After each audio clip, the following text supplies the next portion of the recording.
오늘 제목을 다 같이 한번 읽겠습니다. 시작. 초실절에 열매가 되라. 초실절에 열매가 되라 라는 제목으로 말씀을 상고하겠습니다. 하나님은 살아 역사하시는 신이십니다. 우리가 신에 대해서 어떤 사람들은 신이 존재한다 라고 믿는 사람도 있고, 또 어떤 사람들은 신이 존재하지 않는다 라고 말하는 사람도 있습니다. 그런데 우리가 보통 그 이방 종교인들도 그들은 나름대로의 신이 있다고 말하는 사람도 있고 신이 없다고라고 말하는 사람도 있는데, 우리가 종교 중에 그래도 가장 큰 종교 집단 중에 하나인 불교는 신이 있다고 말하지 않습니다. 불교는 자체가 철학이기 때문에 깨달을 불자잖아요.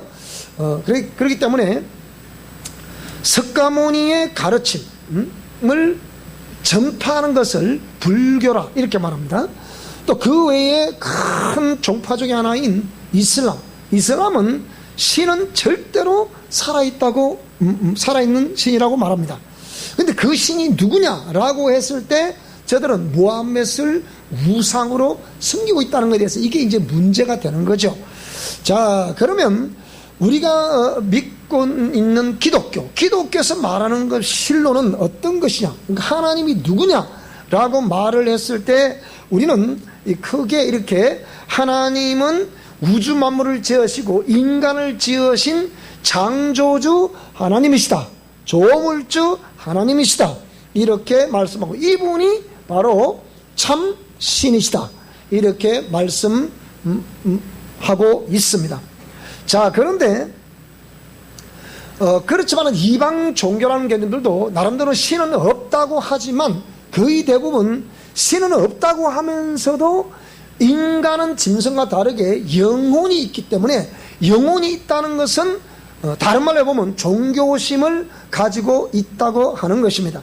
그래서 이 종교심에 의해서 저들은 나름대로의 신을 말할 때 우상을 만들어 놓고 이것이 신이라고 하는 거예요.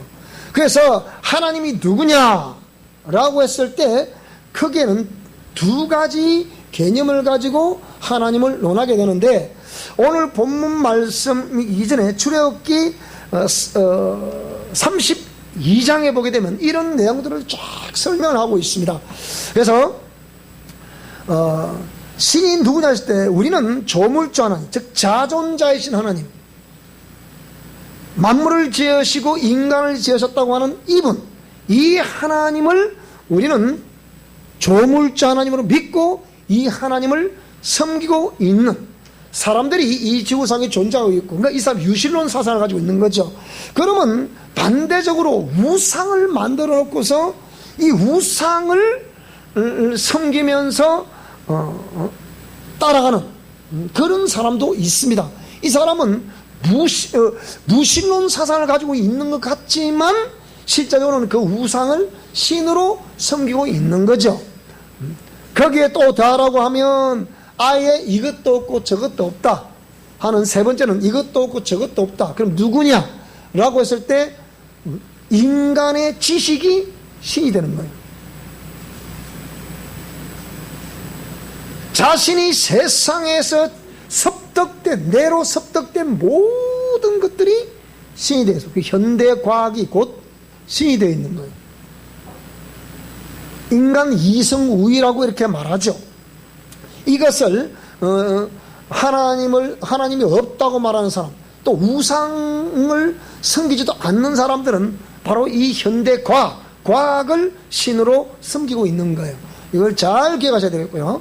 그런데 원래부터 이런 것이 있었던 것은 아니니까, 그러면 도대체 어떻게 해서 이 우상을 만들었다는 것이냐라고 해보면 출애굽기 32장으로 가보면 이런 내용들을 너무나 정확하게 설명을 하고 있습니다. 이것은 참으로 그 하늘만 바라보며 늘 그러니까 하류 인생으로 취급받던 이스라엘 백성들, 즉 하비루라고 부르는 이 백성들, 이래서 애굽에서 종살이하고 있는 이 백성들, 정말 하나님으로부터 그 창조주 절대자로부터 도움이 오지 않으면 살아갈 수 없는 그런 사람들, 그 백성들을 하나님이 당시에 세계 최강국이었던 애굽, 지금은 이집트죠. 애굽의 문명을 창출했던 이 족속들, 이들 속에 그 백성들을 넣어서 거기서 430년 동안을 살게 하신 거예요. 그래서 그 백성들을 이끌어내서 이들을 약속의 땅으로 이끌어 가고자 하는데, 여기서부터 도대체 당신이 누구냐라고 말했을 때 하나님이 말씀하시기를, 나는 스스로 있는 자다, 나는 자존자다, 자존자이신 스스로 계신 그분, 만물을 지으시고 인간을 창조하신 그분이 모세를 통해서 나를 너희에게로 이렇게 가기 위해서 나를 보냈다고 말해라 라고 모세에게 이 말씀을 해 주신 것입니다. 그래서 이 모세가 당시의 최강국이었던 애굽의 바로 왕 앞에서 각종 표적과 기사와 능력을 팍 베풀면서 도무지 바로 왕이 거부할 수 없는 그런 강력한 역사를 통해서 그들을 이끌어냅니다. 자, 이렇게 이들을 이끌어내는데 하나님께서 이 모세에게 너는 내 앞에 서라 해서 시내산으로 모세를 불렀습니다. 그런데 이 시내산, 호렙산이라고 부르는 이 산에 올라간 모세가 내려오지를 않는 거예요. 그것이 도대체 왜 안 내려오느냐? 그런데 그런 가운데 저 시내산 아래 저기서는 그 이스라엘 백성들이 광야에 머물고 있으면서, 자, 인도자 모세를 통해서 여기까지는 잘 왔는데 모세가 지금 40일 동안을 눈에 보이질 않는 거예요. 그러니까 백성들이 모세가 산에서 내려옴이 더딤을 보고 모여서 그 백성들이 아론에게 이렇게, 아론은 누굽니까? 모세의 형이죠. 그리고 하나님께서 지시를 하셔서 그 백성들을 대신해서 제사를 하나님께 드려 주었던 그런 제사장이었습니다. 그런데 이 아론에게 뭐라 하는가 하면, 일어나라, 우리를 위하여 우리를 인도할 뭘 만들어라? 신을 만들어 달라는 거예요. 신을 만들어라는 거예요. 우상이 뭔지를 잘 알아야 되는 거예요. 신을 만들어 달라는 거예요. 모세 곧 우리를 애굽 땅에서 인도하여 낸 사람은 어찌 되었는지 알지 못한다. 우리는 그렇기 때문에 우리를 인도할 신을 만들어 달라. 아론이 그들에게 이르되 너희의 아내와 자녀의 귀에서 금고리를 빼어 내게로 가져오라. 모든 백성이 그 귀에서 금고리를 빼어 아론에게로 가져가매 아론이 그들의 손에서 금고리를 받아 부었다. 이렇게 말하니까 금고리를 어떻게 가득받아 이렇게 부었다는 얘기인가? 이런 개념 아니고 이걸 가지고 뭡니까? 좀 더 설명을 해보면 불에 녹였다, 그 얘기에서 녹여가지고 뭐라고요? 어떤 형태로 이렇게 부어서 이렇게 뭘 만들었다고요? 부었는데 세계에서 조각칼을 가지고 뭘 만들었더라? 송아지 형상을 만들었다. 우리가 우리 주위에 보면 어떤 마크 중에 소 머리로 된 마크가 있는 거 있죠? 그런 마크, 이게 이제 이 적 그리스도 영들이 이런 것들을 통해서 우리의 혼을 이렇게 계속 이렇게 사로잡는 그런 형상들을 우리가 볼 수 있는데, 이런 것이 다시 오시는 예수 그리스도의 그 날이 가까워지면 가까워져 올수록 이런 그런 여러 가지의 적 그리스도를 상징하는, 우상 숭배를 상징하는, 사단 숭배를 상징하는 그런 조각들이 우리 주위에 많이 떠돌고 있습니다. 뭐 뱀을 이렇게 막대기 이렇게 뱀을 넣어놓고 그런 그림도 있고요. 이런 것들은 전부 다 마지막 시대의 적 그리스도의 영들이 온 인간의 혼을 사로잡는 그런 내용들이죠. 그것처럼 여기에 송아지 형상을 만들었다. 그래 만들었고 뭐라고 그러느냐? 자, 이스라엘아, 이는 너희를 애굽 땅에서 인도하여 낸 너희의 신이다. 이걸 지금 누가 만들었다는 거예요? 누가 만들었다는 거예요?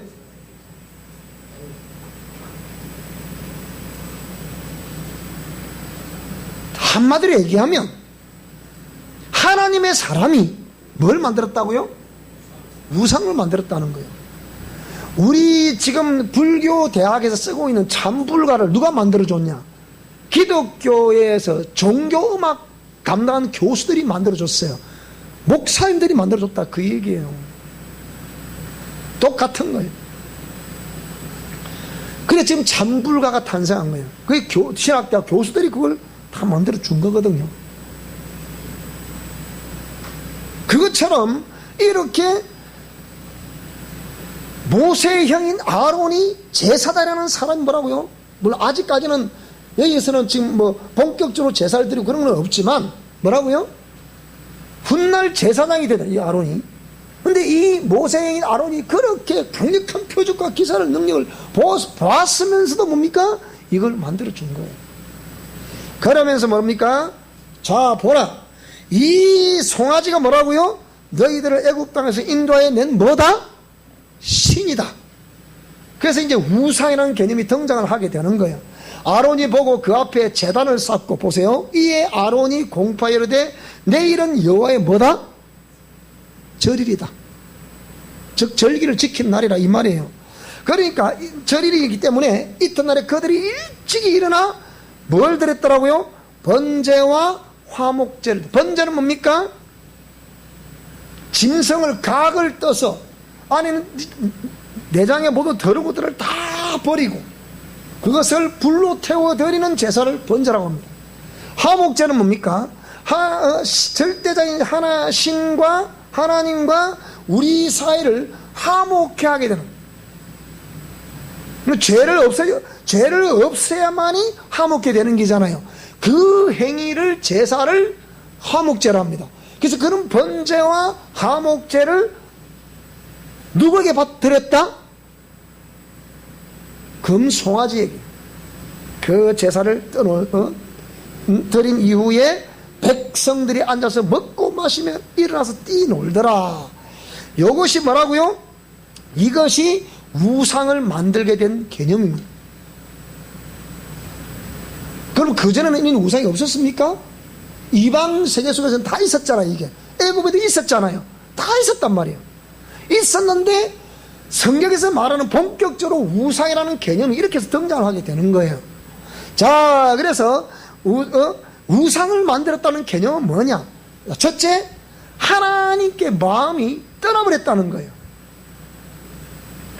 두 번째 뭐라고요? 하나님께 몸이 떠나버렸다는 거예요. 세 번째는 하나님께 재물이 떠나버렸다는 거예요. 자, 이래서 하나님께 마음이 떠났다는 개념은 그 사람의 의지와 사람을 의지하게 되고 우상을 의지하게 되는 그런 것이 곧 하나님을 떠났다는 개념이다.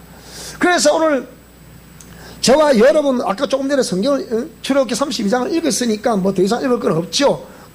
우리의 인도자 모세는 이제 어디 있다? 없다는 거예요. 그러니까 그 인도자도 없다. 그러니까 그 사람을 어떤 절대자를 의지할 수 있다 없다? 없다. 그러니까 누구를 의지하겠다는 거예요? 지금 우상을 의지하겠다는 거예요. 오늘 저와 여러분들은 어떤 강단에 서서 말씀을 선포하는 주의 종들을 의지할 것이 아니라 만물을 지으시고 인간을 지으신 창조주 하나님을 의지하는 그런 믿음이 있기를 주의 이름으로 축복합니다. 그래서 우리를 위하여 우리를 인도할 신을 만들라. 모세 곧 우리를 애굽에서 인도해낸 사람은 어찌 되었는지 알지 못합니다 해서 결국 뭡니까? 인도할 신, 즉 우상을 금사지로 만들었으니까 우상과 사람을 의지하다 보니까 결국 누구를 떠나버렸다? 그러니까 하나님을 떠나버렸다는 개념이 하나님을 모르다 보니까 그들을 의지하는 거예요. 요즘은 만문신을 의지하는 게 강하죠. 시편 115편 5절을 보게 되니까 우상이 누구냐? 우상이 뭐냐? 사람의 손으로 만든 수국물이라. 수국물. 손으로 만들었다 이 말이죠. 그 손으로 만들어서 뭘 만들었다는 거예요? 어떤 사람의 형상을 만들든지 피조물의 형상, 어떤 강력한 힘을 가지고 있는 짐승들의 형상을 만들든지 그런 것들을 만들어 놓고서 그것을 그따가 비는 거예요. 이렇게. 이게 우상이란 말이에요. 근데 사람의 형상을 만들어 그 앞에 비는 것도 그것도 우상숭배고, 그 앞에 절하는 것도 우상숭배고, 어떤 그 의미를 상징하는 신의를 놓고서 그따 절하는 그것도 우상숭배고, 또 살아있는 우상이라 할 수 있는 어떤 강력한 카리스마를 발휘하는 사람을 그들을 절대로 섬기는 것 또한 이 우상숭배가 되는 거예요. 그래서 우리 기독교 안에도 살아있는 우상을 숭배하는 일들이 사실 많이 있죠. 그 사람 말이 이게 하나님 말씀이면 하나님 말씀을 따라가야 되는데, 그렇잖아요. 여러분이 저를 따라오라는 얘기 아니에요. 누굴 따라가라? 말씀을 따라가라. 공의 말씀을 따르라. 예수 그리스도를 따르라. 무슨 말씀이 이래죠? 그래서 만약 우리 미션 고람되고 영성 실천 원리가 하나님의 공의의 말씀이라 하면 그 말씀을 따르라, 그 얘기입니다. 저를 따르라는 얘기가 아니에요. 저도 그 말씀을 따라야 되고 여러분도 그 말씀을 따라야 우리 하나님을 제대로 섬기는 것이라, 그 말입니다. 그런데 어떤 대형 교회일수록 그 목회자 말이 절대자 말처럼 모세 자리에 앉아서 절대 권력을 휘두르는 이런 것 때문에 하나님이 자꾸 교회가 이렇게 쇠퇴하게 만드시는 거예요. 이게 또 다른 우상이라 이 말이에요. 그래서 우리를 인도하시는, 우리를 만들라, 우리를 애굽에서 인도하는 사람은 없다. 이래서 하나님께 마음이 뭡니까? 떠나버리는 거예요. 두 번째로 그러다 보니까 뭡니까? 몸이 떠나버리는 거예요. 몸은 와 있어도 마음이 떠나는 사람들이 있고, 아예 마음이 떠나다 보니까 몸도 떠나버린 그 사람이 누굽니까? 하나님의 강력한 표적을 보았던 사람들이 다 그 사람들이라는 거예요. 그래서 우상에게로 향하게 되는 거죠. 몸이 어디로 향했다? 하나님께로 향하는 것이 아니고 누구에 향한다? 우상에 향하는 거예요. 모세를 신으로 본 거죠, 그들은. 그리고 우상을 지금 이제 섬기려고 하는 거죠. 근데 모세가 없다 보니까 우상을 만들었다 지금 이제 절을 하기 시작하는 거예요. 이제 그 우상 앞에 지금 세 번째 뭐라 그랬습니까? 하나님께 제물이 떠나버렸단 말이에요. 그러니까 이 아론이 그 백성들이 낸 금부치들을 가지고 금송아지를 만들어 놓고 그 뭘 쌓았다? 제단을 쌓았다는 거예요. 제단을 쌓았다는 것은 제물을 쌓았다는 것이고, 그다음 제사를 드렸다는 거란 말이에요. 번제와 화목제를 드렸다 그랬잖아요. 그러니까 이걸 뭘 말하는 거예요? 바로 우상을 만들었다는 개념은 하나님께 마음이 떠나버렸다. 여러분 지금 하나님께 마음이 떠나면 자꾸 우리가 엉뚱한 행동을 하는 거예요. 마음이 떠나면 자꾸 분리되는 행동을 하는 거예요. 마음이 떠나면 자꾸 이중 삼중 인격이 되는 거예요. 중심이, 그래서 우리는 진실하고 정직하라는 말이 그 말이에요. 무슨 말이 되죠? 그래서 하나님을 떠나게 된 그 원인이 뭐냐라고 했을 때 원인이 있을 거예요. 원인이 뭐냐? 바로 내가 이 백성을 보니 뭐라고요? 목이 뻣뻣하더라는 거예요. 목이 뻣뻣하더라는 거예요. 목이 뻣뻣한 백성이로다. 목이 뻣뻣했다는 말이 무슨 말이에요? 교만했다는 얘기고, 거만했다는 얘기고, 하나님을 사랑하는 것이 아니고 자기를 사랑했다는 거예요. 그래서 자기 중심을 의미하는 거죠. 이거는 곧 사단적이라 이 말이에요. 그래서 여기에 이들에서 쭉 하나님이 이 말씀하시면서 여기에 9절에 뭐라 그랬어요? 이 백성을 보니 뭐라고? 목이 뻣뻣한 백성이다, 이렇게 말씀하고 있는 것입니다. 자, 그래서 하나님께 돌아왔다는 정표가 뭐겠습니까? 이게 중요한 거잖아요. 이게 우상을 만들었다는 개념은 하나님께 마음이 떠났다, 몸이 떠났다, 하나님께 드리던 재물이 떠났다. 그러니까 돌아왔다는 표는 상대적이잖아요. 상대적이니까 마음이 돌아와야 되고, 몸이 돌아와야 되고, 재물이 돌아와야 하나님께 돌아왔다는 증거가 된다. 이게 세계 중에 하나라도 빗나가면 그 사람은 하나님께 돌아온 사람이 아니다. 그래서 말라기 3장 1절로 7절 말씀에는 바로 구약 성경의 맨 마지막 성경인 말라기 선지자를 통해서 뭐라고 말하고 있냐? 돌아오거라. 돌아온 증표 이거다 하고서 이걸 우리가 어떻게 해야 죽게 돌아가니까 너희가 11조와 보물을 탈취를 하는구나. 이게 아니라는 거예요.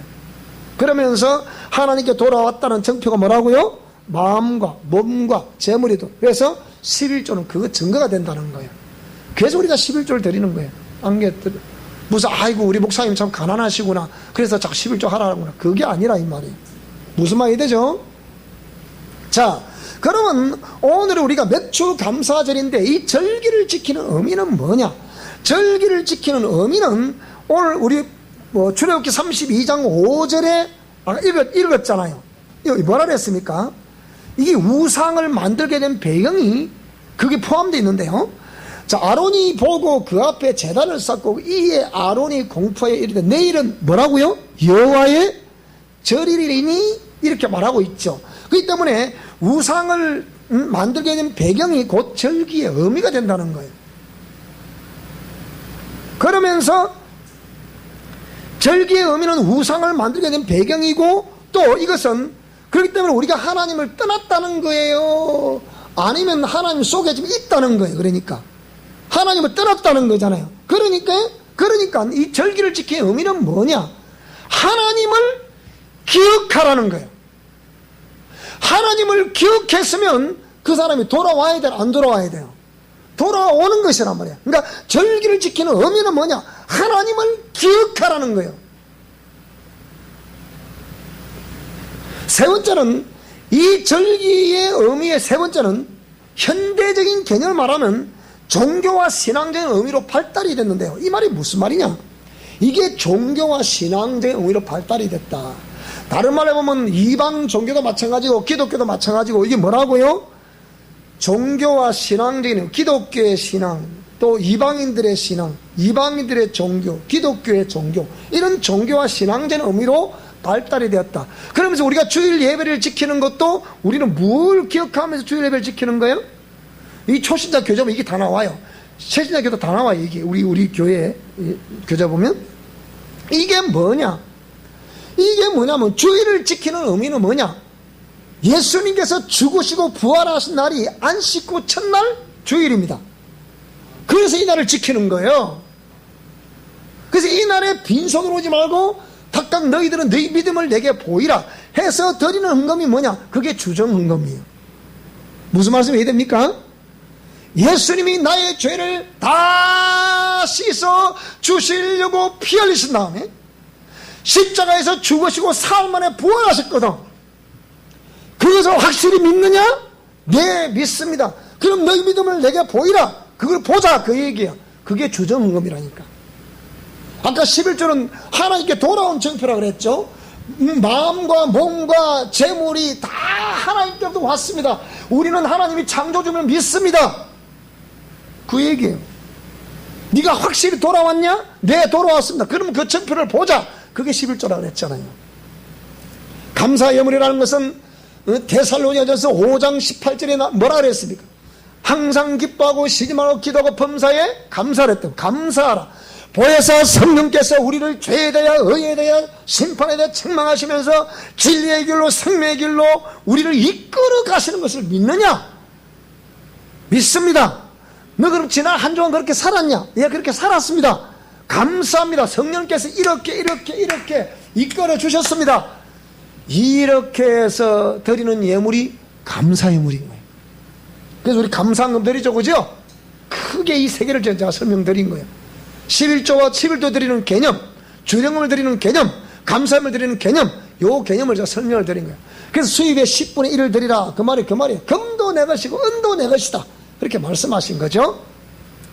그 절기의 의미는 여기에 설명을 했고요. 그러면 오늘 이 제목에 뭐라 그랬습니까? 초실절을 지키라. 초실절을 지키라는 개념은 그 매추절이라는 개념은 오늘 이 아비벌부터 시작해서 이스라엘 절기가 시작되는데요. 우리도 24절기, 우리 한국에도 24절기가 있죠, 그죠?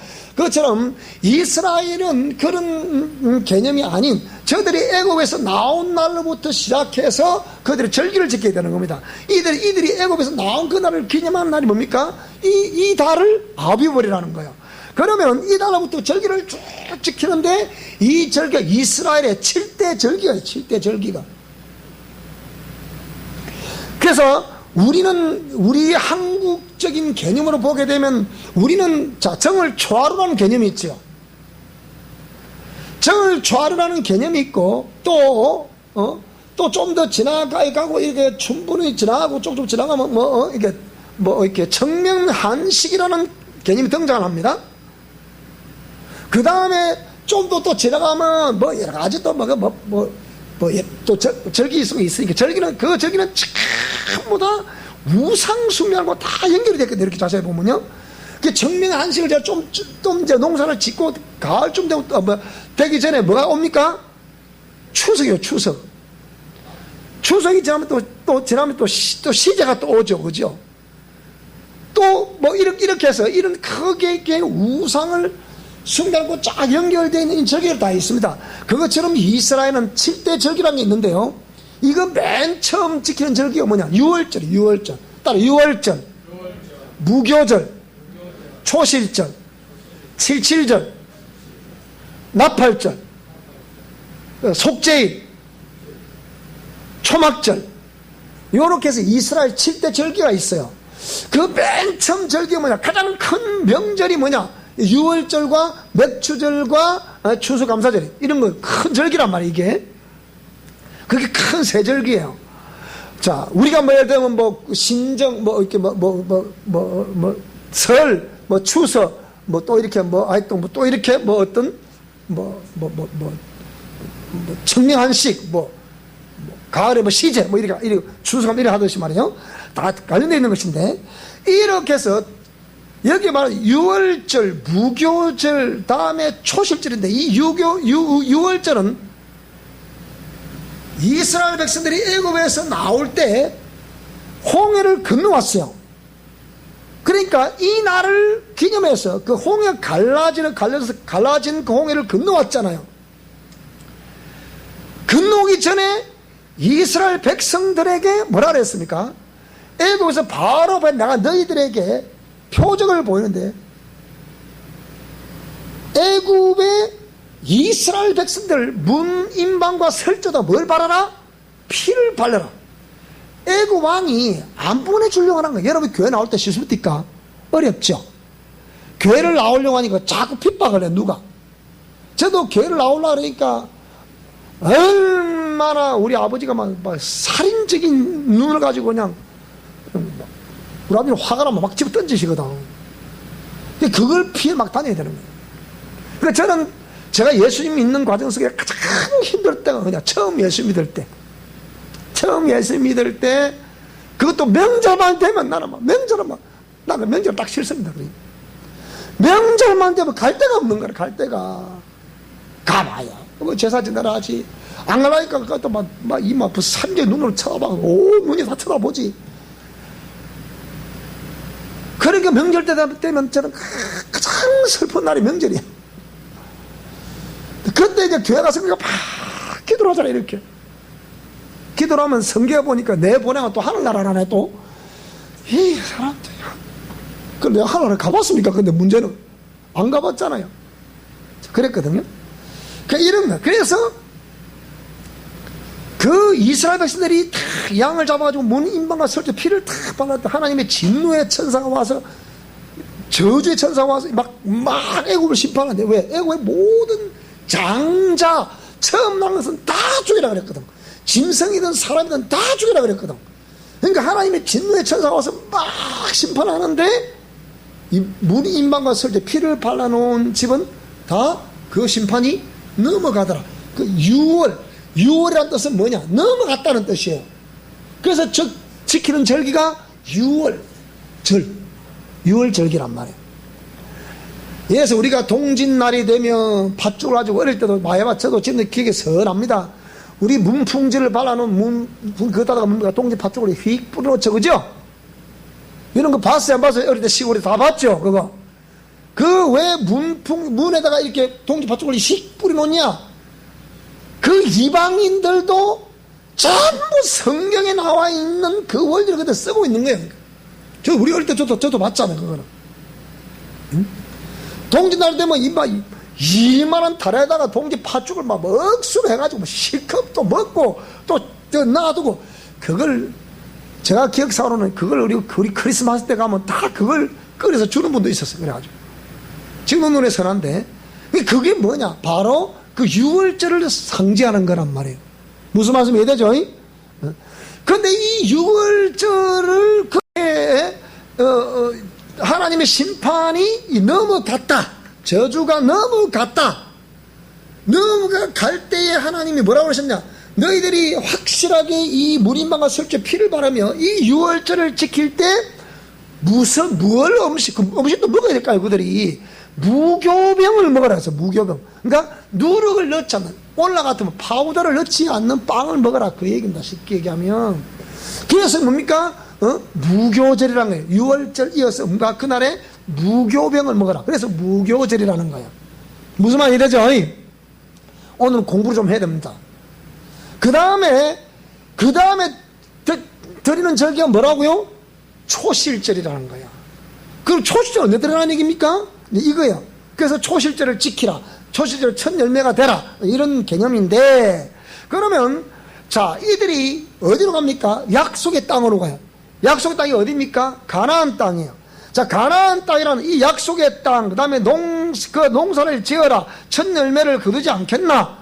마땅하죠, 그죠? 그래서 약속의 땅은 뭘 말하냐? 가나안 땅을 의미해요. 그러면 그 약속의 땅은 오늘날로 말할 것 같으면 예수 그리스도에 관한 약속의 말씀이에요.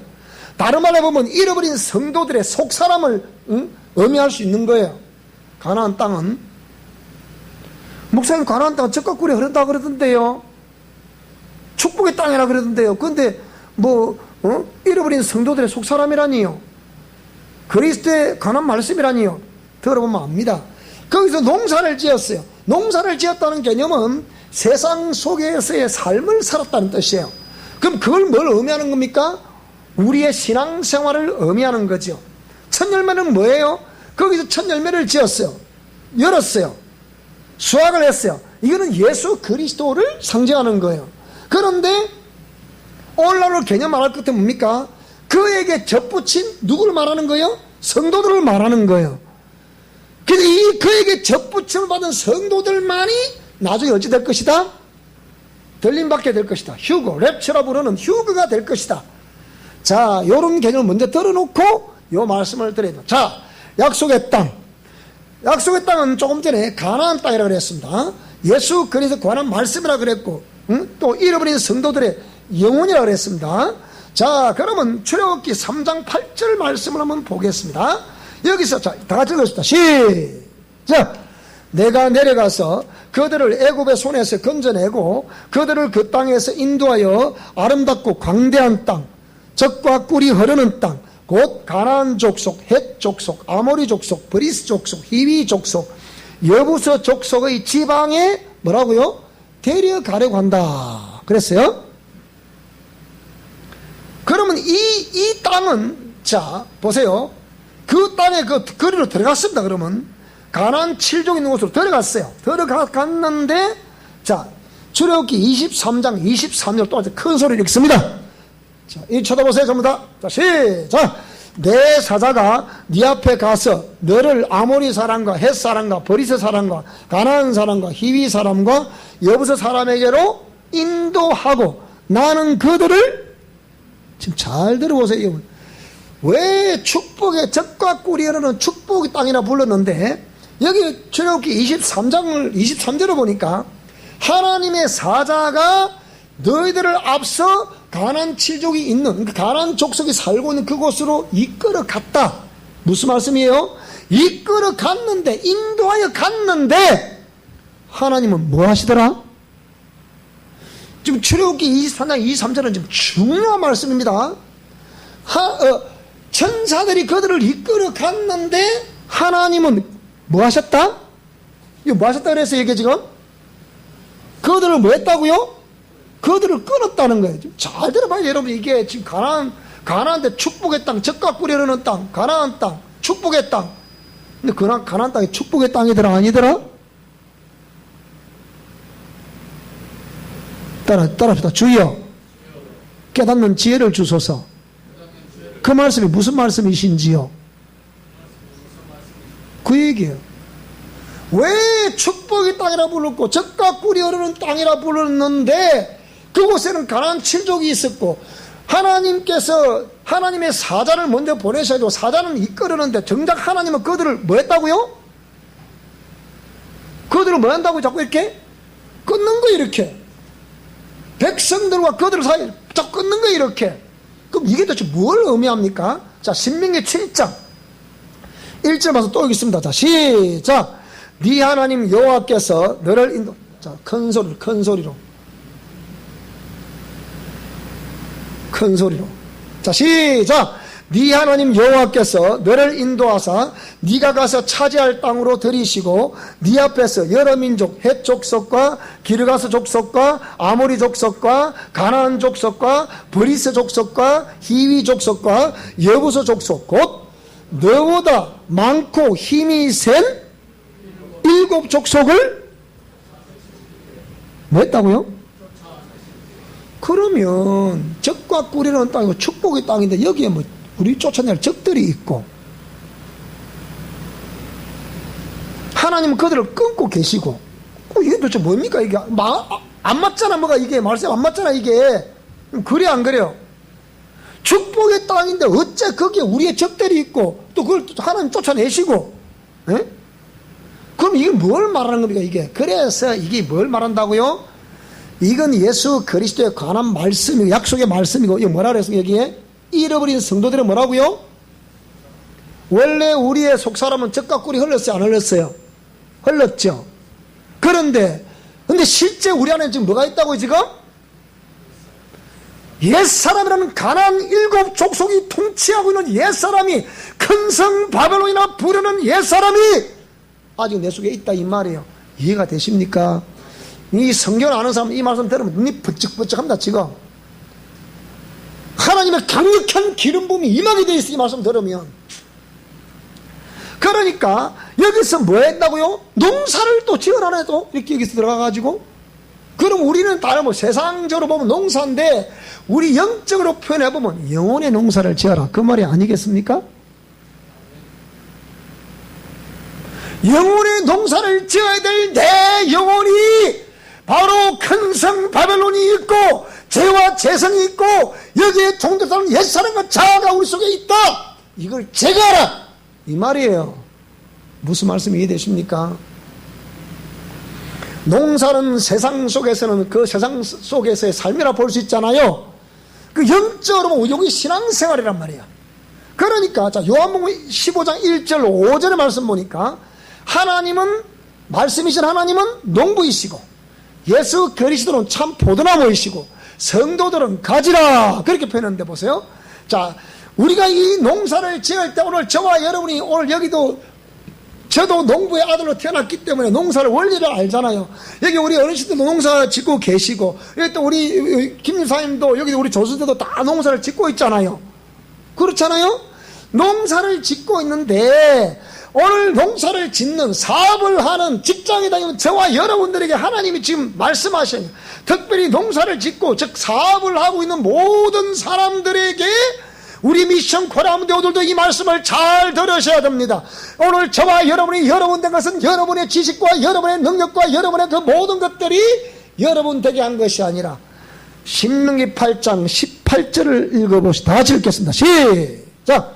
네 하나님 여호와를 기억하라. 그가 네게 재물 얻을 능력을 주셨습니다. 이같이 하심은 네 열조에게 맹세하신 언약을 오늘과 같이 이루려 하심이라. 오늘 저와 여러분이 이 동상을 보고 계시는 모든 분들 잘 여러분 정리해 보시기 바랍니다. 기억해 보시기 바랍니다.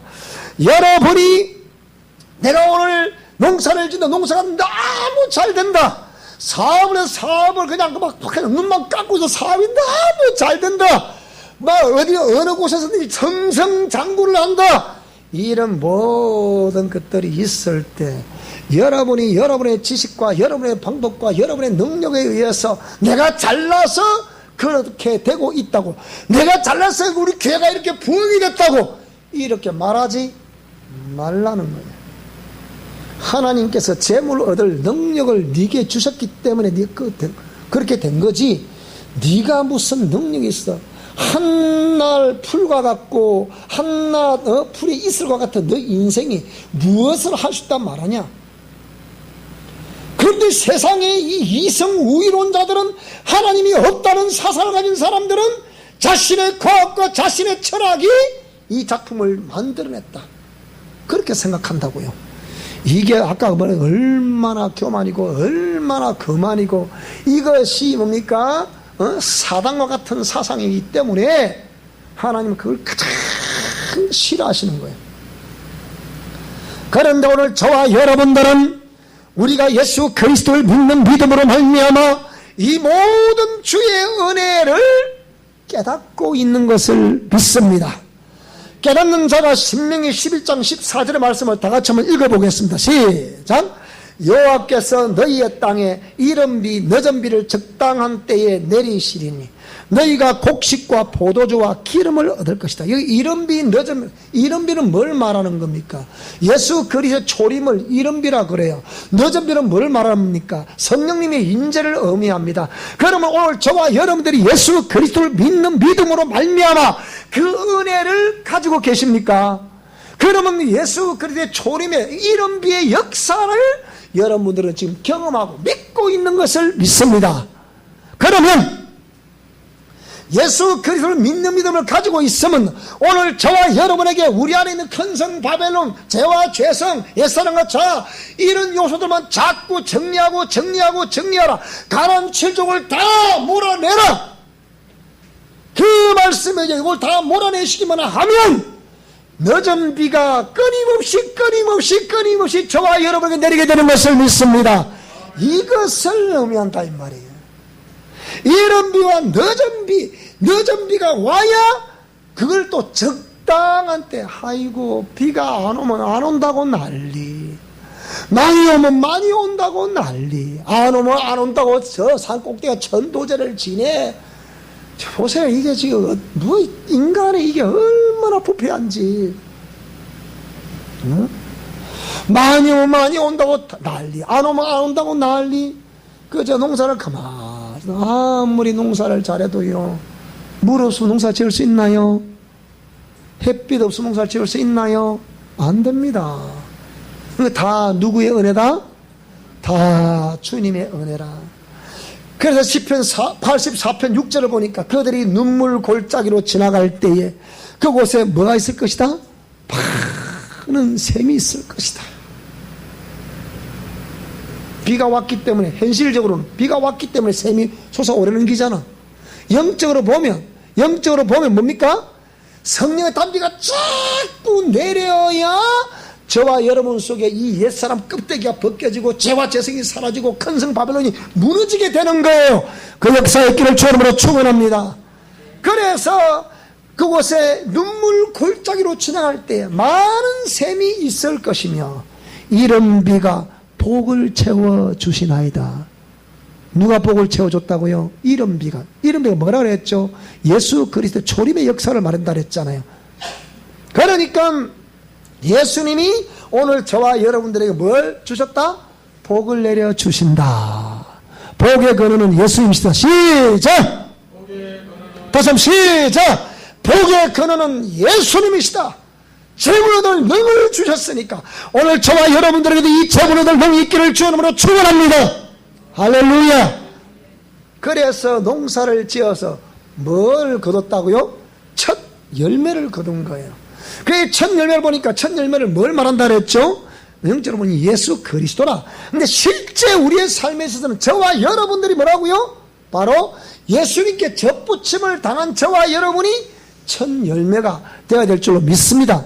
그에게 접붙임 받은 자로서의 첫 열매 이 말이에요. 성경에 말하는 첫 열매는 예수 그리스도거든요. 자, 로마서 11장 17절에 또 다 같이 읽어보겠습니다. 시작.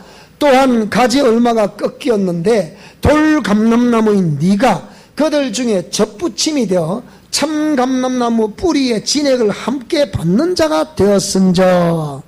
그러니까 원래 하나님이 이스라엘 백성들을 택해서 저들을 불러서 다 표적을 보여주시면 이끌어 가셨는데 이들이 뭘 섬겼더라? 아까? 우상을 섬겼더라. 그러니까 아무리 해도 그들이 하나님을 떠나서 돌아온다 안 돌아온다? 안 돌아오는 거야.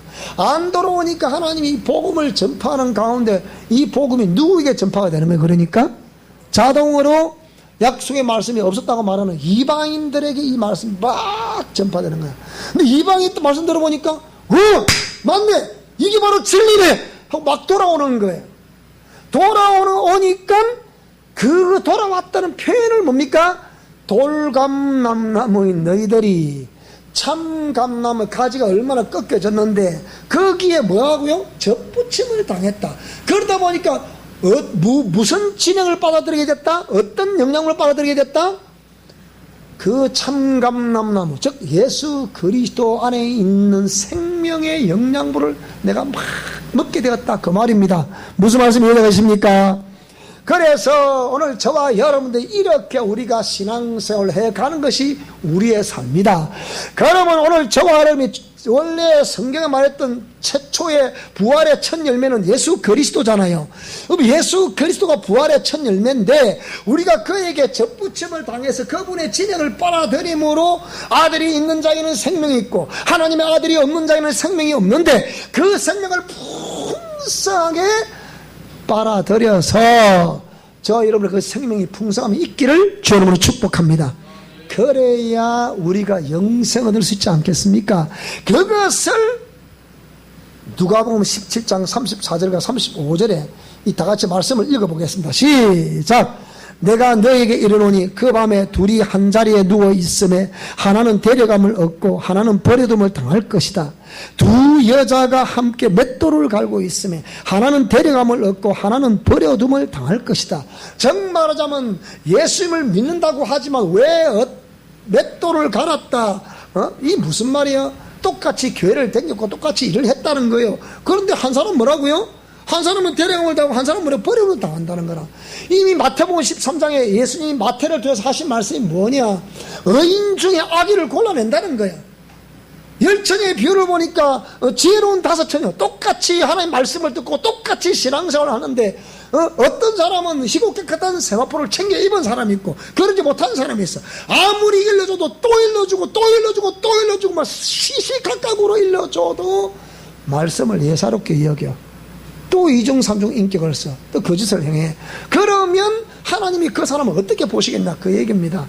그럼 버림을 당할 수밖에 없는 거라. 아무리 그렇게도 안 되니까.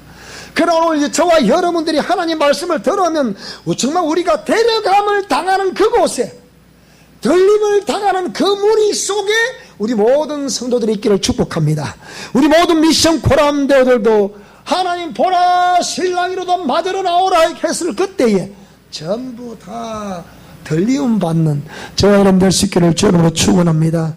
이것이 부활의 첫 열매인 예수 그리스도, 그분이 씨라고 하면 그 씨가 우리에게 뿌려져서 우리 심령에 뿌려져서 우리 안에 있는 모든 것들을 다 제거하라. 무슨 말씀 이해되십니까? 그래서 오늘 여기에 여러분이 그렇게 돼야만이 초실절의 열매가 되는 거예요. 초실절의 열매는 예수 그리스도를 상징하지만 그 다음에 77절이라는 절기가 있는데 이 절기는 그러니까 7일을 7번 되는 날짜까지 보내라 그 얘기예요. 뭐 쉽게 얘기하면 그게 77절이다. 그러니까 49일 동안 그렇게 보내라 그 얘기예요. 그러면 때가 되면 뭐라고요? 나팔절이라 부르는 보라 신랑이로도 맞으라고 나팔을 분다는 거예요.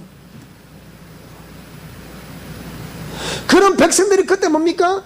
이스라엘 이 성막의 제도를 전부 섬유했죠. 그때 뭐 어떻게 했습니까? 그러면 막 백성들이 이 제사장이 제사를 지내라고 그 지성소 안으로 들어가가지고서 하나님께로부터 말씀을 받아와서 선포하기까지의 그 기간을 의미하는 거거든요. 근데 밖에서 막 통곡을 하는 거예요. 그걸 속죄일이라고 해요. 속죄일. 통곡절이라고 그러죠. 그죠? 지금 이스라엘 제가 뭐 예루살렘에 통곡의 배경이 있죠. 그죠? 결국 그걸 말하는 거예요. 물론 거기는 역사적으로 그들이 성전을 빼앗겼습니다. 막 통곡의 것도 있지만 그 속죄일이라는 것이 뭡니까? 내내 그 한 주간 동안을 계속 회개하면 제사장이 나올 때까지 막 회고 통곡을 하는 거예요. 그러면 뭡니까? 통곡하는 백성들을 위해서 제사장이 이제 지동서 들어갔다 나와가지고 하나님 말씀을 받아 나와가지고 어떻게 백성들에게 고개를 들어라. 이제 하나님은 너희 죄를 다 용서하여 주셨노라. 이제는 고개를 들라. 통곡 거치고 고개를 들어라. 그럼 다 고개를 다시 들잖아요. 그래서 그들과 함께 이제 어디로 가는 거예요? 이제 초막절이라 부르는 거예요. 마지막 절기 초막절이라고, 초막에 거하게 되는 절기가 그 절기란 말이에요. 왜? 초막에 거하게 된다는 것은 겨울이 온다는 뜻이잖아요. 다른 여러분 영혼에 겨울이 오면 안 되잖아. 내 영혼에 봄날이 와야지. 근데 겨울이 오면 뭡니까? 그거는 끝이거든. 지옥이거든. 그러니까 그 초막에 거하는 절기를 초막절이라. 그래서 오늘 저와 여러분을 끊임없이 주님 다시 오시는 그날까지 우리가 해야 될 것은 뭡니까? 통곡해. 통곡할 때 뭡니까? 어느 날 정점에 하나님이 됐다. 이제 내가 너의 모든 죄악물들을 다 용서하마. 그 얘기. 그게 와야 돼. 그게 무슨 말씀이 됩니까? 그게 와야 됩니다. 그래서 우리 모두가 다 초실절의 열매, 예수님이 거두시고자 하는 초실절의 열매. 하나님은 부활의 첫 열매로 예수님을 거두셨지만 예수님으로 말미암아 저와 여러분들이 초실절의 열매로 다 소화하게 되는 역사가 있기를 주 이름으로 축원합니다. 자, 오늘 맥추절 메시지는 이거였습니다. 오늘 쭉 설명 들었으니까 여러분이 집에 돌아가서 다시 한 번 더 이 말씀들을